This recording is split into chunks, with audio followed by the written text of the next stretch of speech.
Israel has launched another series of airstrikes on southern Lebanon, a day after the two countries agreed to extend a ceasefire deal for a further 45 days following talks in Washington, although this ceasefire has never been observed in practice.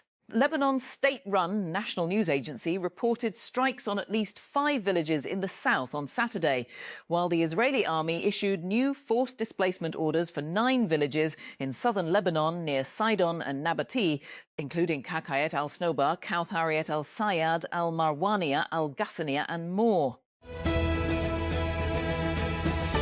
For travellers, it's easy to literally look down on Kansas City, Missouri. In the heart of the United States Midwest, it represents the definition of flyover country for those on their way to more famous locales. That perspective is about to change as this summer the attention of the sporting world lands on Kansas City, along with hundreds of thousands of football fans. At least 8 people have been killed and 25 others injured after a train crashed into a public bus in Thailand's capital. Flames engulfed the bus and nearby vehicles near an airport rail link station in the centre of Bangkok on Saturday afternoon, Thai media reported. The Senate of Pakistan on Friday passed the Free and Compulsory Education Amendment Bill 2026, making computer science and coding mandatory subjects in schools from elementary to high school level. The bill was presented during a Senate session chaired by Senator Sherry Rehman and aims to modernise Pakistan's education system by integrating digital literacy and programming skills into the national curriculum. Microsoft Edge will no longer load all saved passwords into memory in plain text when the browser starts. The development is notable because Microsoft continues to say the existing behaviour does not cross a security boundary.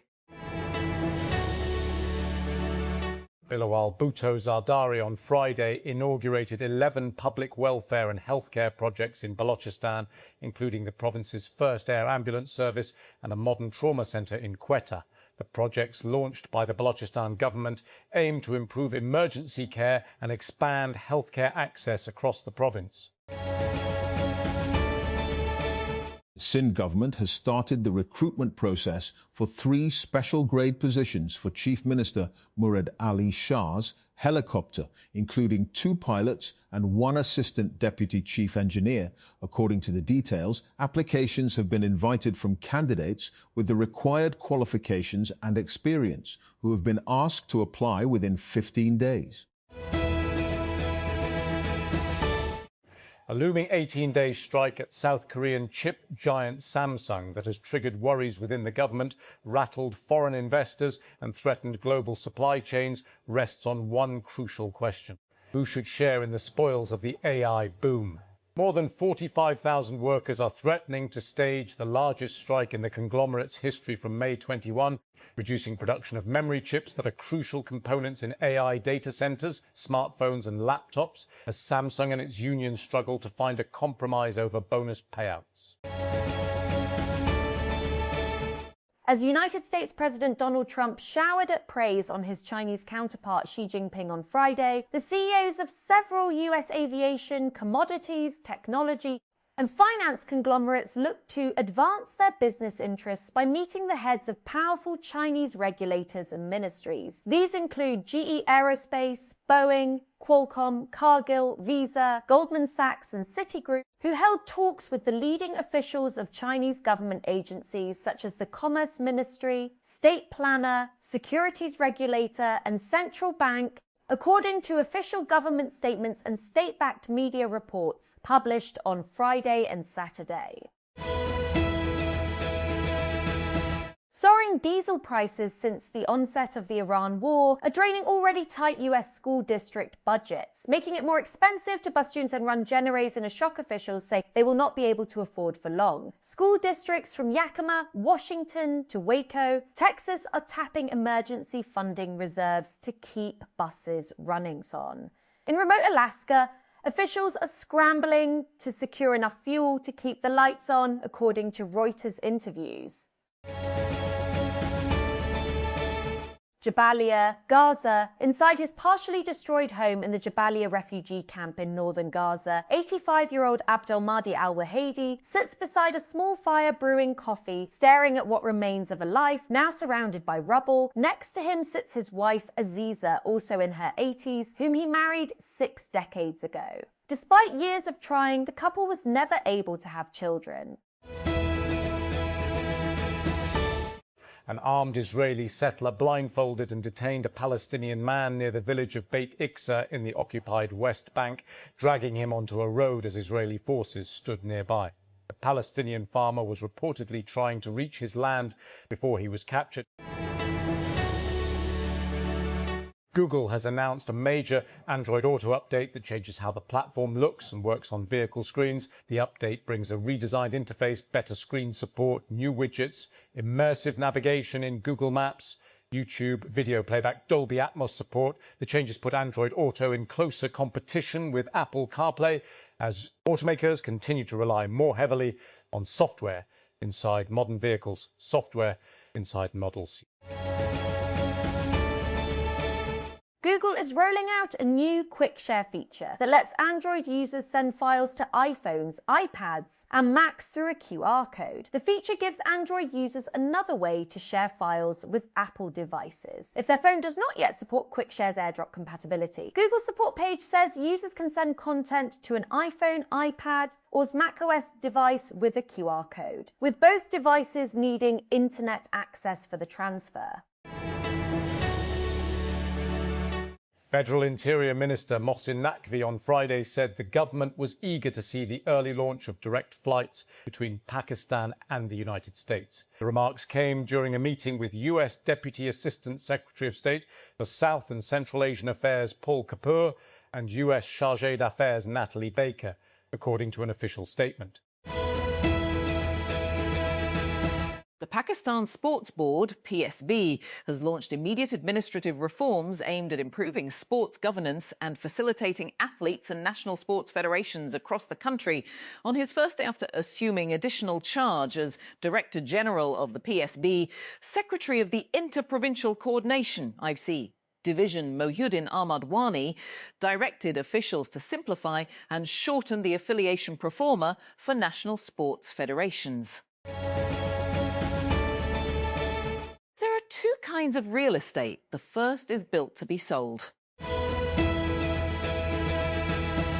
Taiwan's government pressed the case on Saturday for US arms supplies, saying they are based on US law and serve as a shared deterrent to regional threats. After US President Donald Trump said he had not decided on future sales, despite a lack of formal diplomatic ties, the United States is the most important international backer for democratically governed Taiwan, which China claims as its territory. Washington is bound by the Taiwan Relations Act to provide weapons to the island.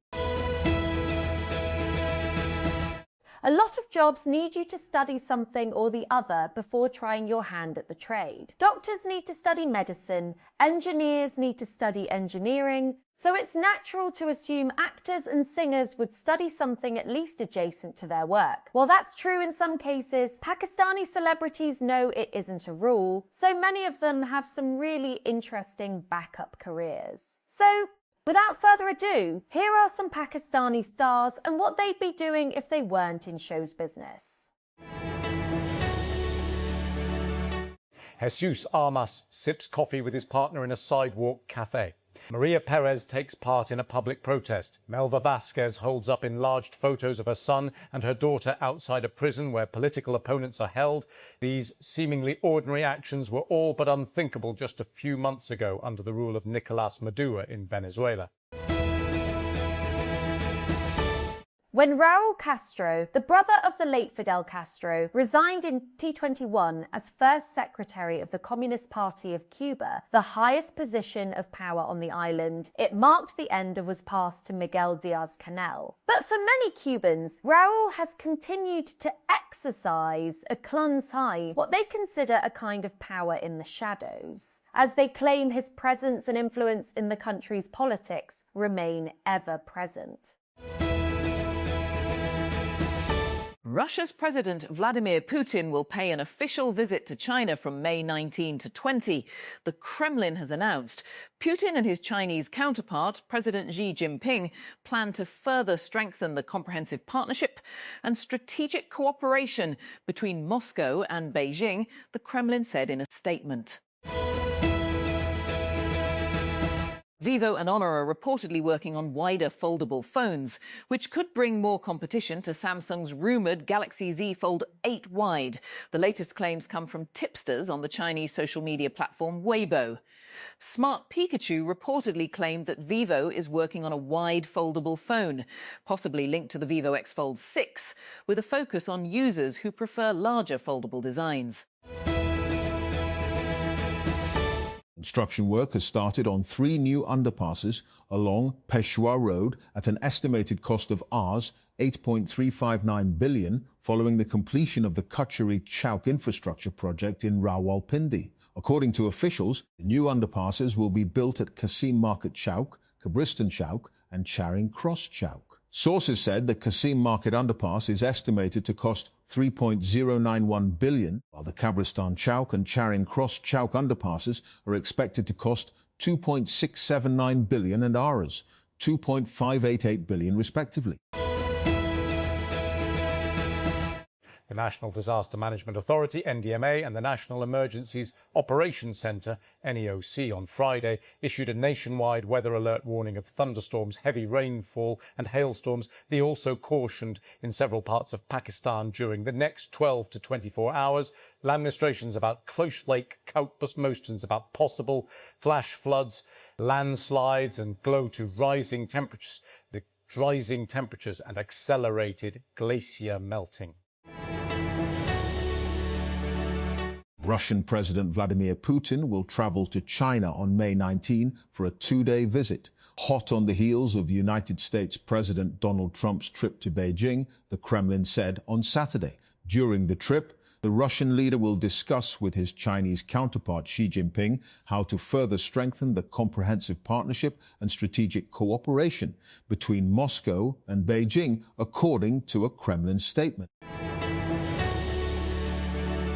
Fatima Sana will lead Pakistan in the upcoming ICC Women's T20 World Cup 2026, as the Pakistan Cricket Board, PCB, on Saturday announced a 15-member squad for the tournament, as well as a tri-series featuring Ireland and the West Indies. According to a press release by the PCB, Pakistan will feature in a tri-series in Dublin from May 28 to June 4. Hosts Ireland and the West Indies are the other 2 participating teams. Pakistan is set to play 4 matches in the event.